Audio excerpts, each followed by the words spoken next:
Hello guys, what's up? Froxys here, and I've been lurking on Reddit for the past few days, and I've noticed that a lot of people that are even gold or platinum write that they're very thankful for any tips that are given by the community because they don't know the MOBA principles, because Paragon is their first MOBA. So I've decided to make this quick and basic tutorial on how to position yourself in Paragon. Please focus on what you hear instead of what you see. The red lane is the place for your ranger and your support. The reasons behind this choice is the black buff, and the distance between towers is much smaller than in the blue lane. Therefore, running away from gank is much faster and much easier than on the blue lane. Okay, firstly, let's talk about three most basic states or behaviors of the lane. So, we have a balanced state, which is basically creeps being in the middle. We have equal strength of the waves, and it's not going anywhere if we don't interfere with it. The second state is the pushing state, which means that our creep wave is much stronger than the opposite creep wave. The third state, let's call it the freezing state, is a moment where our creep wave is weaker than the opposing creep wave, and the creep waves are closer to our towers, which basically means we are getting pushed. Okay, so coming back to the red lane, let's assume you have a normal lane of a ranger and support. Now, in a balanced state, you would like ideally to stay on a platform with your support being on the stairs looking into the jungle or standing close to you on a platform. Now, you may wonder, why would you like to stay next to the creeps instead of behind the creeps so that you're harder to be hit? The answer is, when we talk about lane positioning, we mostly refer to the early game, to the first levels of the game. And in the current state of the game, it is not beneficial to harass the opponent because of the creeps aggro and the damage that they deal. Therefore, if we play just right and don't take any significant damage, then the opposing lane will start pushing because of our creeps focusing enemy champion and opposing creeps still focusing our creeps. Now, in contrast to the general guidelines of the MOBA game, which are push the lanes, push the inhibitors, push the core to win the game, it is not something you would like to do in the early stages of the game. So, to conclude the balanced state of the lane, you either want to maintain a balanced state of the lane or get a little bit pushed, which I will talk about in a moment. Now, let's talk about the freezing state, which means that you are being pushed and the opposing creep wave is stronger than yours. This is your desired behavior or state of the lane. It is most suitable for you because you are ungankable and can still safely last his creeps from under your tower. Now, this is a moment where a very important skill of every good laner comes into play. We call it a wave control or a wave maintenance. It basically goes down to maintaining a desired state of the lane by controlling the size of yours and opposing creep wave. This skill isn't hard to learn, but it comes with practice. The moment you will achieve a true mastery in wave control, so let's say you will be able to hold the state of the lane for more than 10 waves, your enemies will constantly be at a disadvantaged position, because every time they exceed the middle of the lane, they become vulnerable to the ganks from the jungler or from the roaming mid laner. When you are freezing a lane, it's not a big deal anymore, but ideally you would like to stay on the cliff to be in a higher position. Now, let's move to the third state, which is the pushing state of the lane. Now, you really want to avoid this state during your first 3-5 levels, as it puts you in a very dangerous position open to the enemy jungler. Now, you may argue that while pushing, you may deal damage to the enemy tower, and that the enemy ranger will have a harder job at last hitting creeps. And this is partially true, but it only applies to our lower elos. As you progress to a higher ranks, you will notice that rangers don't have difficulties CSing under tower, and the enemy jungler will probably have much better mob awareness and will make a great effort to gift you a death timer. Therefore, you only want to push a tower when you have the assistance of your jungler. That's also a moment where you can benefit from a pushing lane and take a black buff.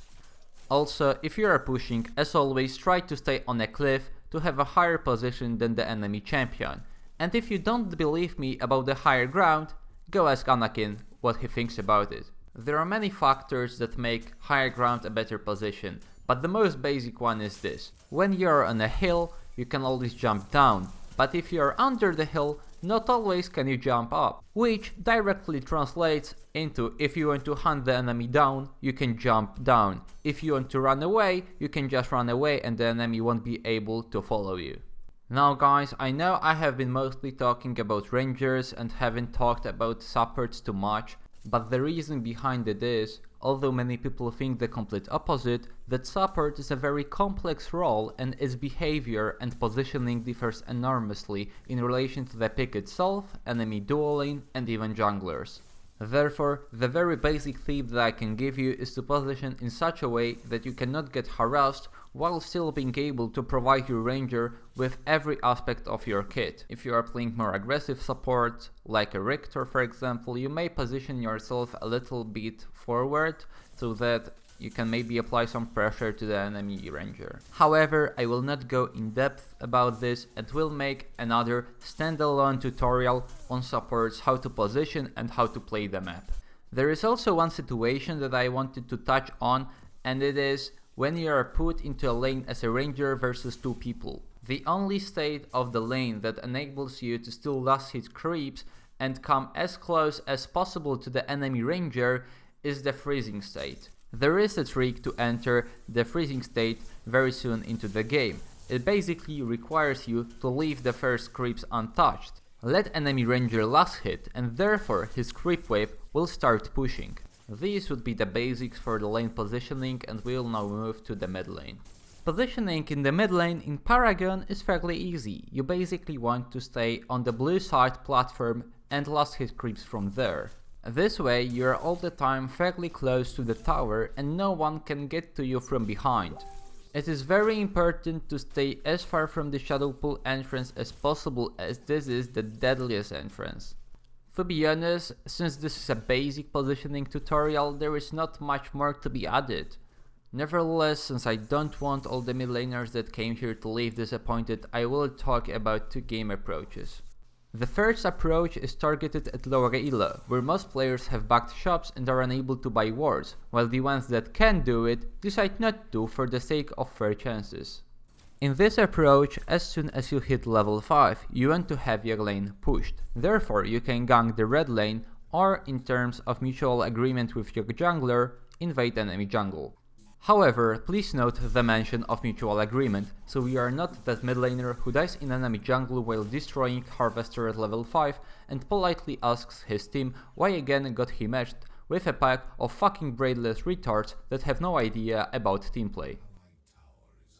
The second approach is more suitable for higher elos, where wards are not a dark mystery anymore and are not known only by the elite. In this approach you basically want to freeze the wave, put enemy mid laner in a bad spot and with the help of your jungler take him down. Moving on to the blue lane, often referred to as an island. Uniqueness of this line is that all the positioning goes to shit if you pick inadequate champion. The distance from tower to tower is huge, therefore you want to pick a champion that is either tanky or has a great escape tool. And by no means is Twin Blast Dash a great escape tool. Once you are in the lane, you become the Chuck Noland, but instead of fishing you try to last hit as many creeps as possible. You want to position yourself close to the edge of a cliff, so that you can spot any danger incoming from jungle and run as close to your tower as possible before it catches you. Sorry solo laners, but truth hurts, and you are non-existent in the game until teamfights happen, therefore there is no more basic information I can give you. Don't get me wrong though, solo lane is an extremely skilled lane with complex mechanics, since you basically want to put yourself in a position where you can outplay both the enemy laner and jungler, draw his attention and push the lane all the way to inhibitor. More about it in the upcoming solo lane tutorial.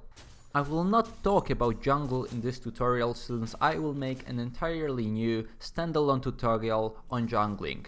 So this would wrap up this tutorial guys. If you enjoy it, if you learned something from it, please give it a like. If you want to see upcoming tutorials on teamfight positioning, warding, jungling, objective control, drafting, deck building, rotating and much more, as well as advanced tutorials for all of those topics, which really are a must-know for every good MOBA player, subscribe to the channel. If you got any questions concerning this tutorial, ask me in the comments and I will get back to you. Thank you and have a nice day.